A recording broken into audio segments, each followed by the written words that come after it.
Alright y'all, today I'm doing a Grayscale art challenge. For those of you who don't know, it's a color challenge where basically you set your screen to only show grayscale and you use an unknown color palette.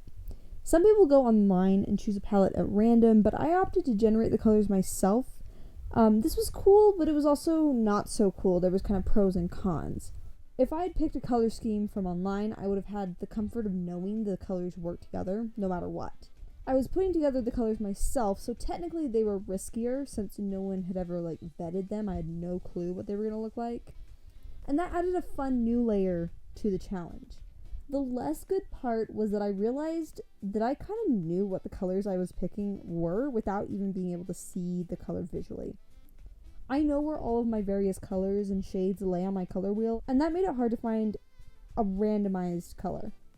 In order to combat my superior knowledge in my color wheel, I closed my eyes and took a couple of extra steps to kind of disorient myself when picking the colors. I think the system I came up with was successful since I was actually surprised by the end result. There were a number of colors that I did not expect to be there, so I think it worked out. Anyway, keep that in mind if you ever do this challenge because there are pros and cons to coming up with the colors yourself. I went into this challenge pretty fearlessly. If you remember my color palette challenge from last summer, you'll note that my main takeaway from that was that the hue of the color actually doesn't matter. It's the value in saturation that affects how the colors play together.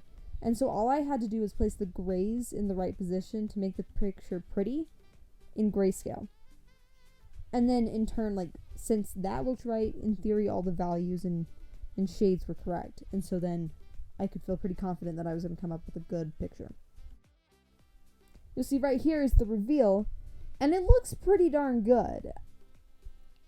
I attribute that mostly to the placement of the lighter and darker shades. I was surprised by the red frog. That one turned out extra fun. I never would have done that myself. This was such a fun exercise, and the suspense of wondering what on earth I was doing the entire time was pretty neat. There was just something so cool about kind of giving up the control when doing art, and I highly recommend that anyone who's sitting there kind of bored with their art process or who just kind of wants to spice it up a little bit, try this. I hope you enjoyed the reveal as much as I did. Have a great week, and I will see you next time. Be sure to like, comment, and subscribe to make sure that you're not missing any of the crazy things we get up to. And hit that bell so that you're double sure you don't miss anything. Thanks for watching. Bye-bye!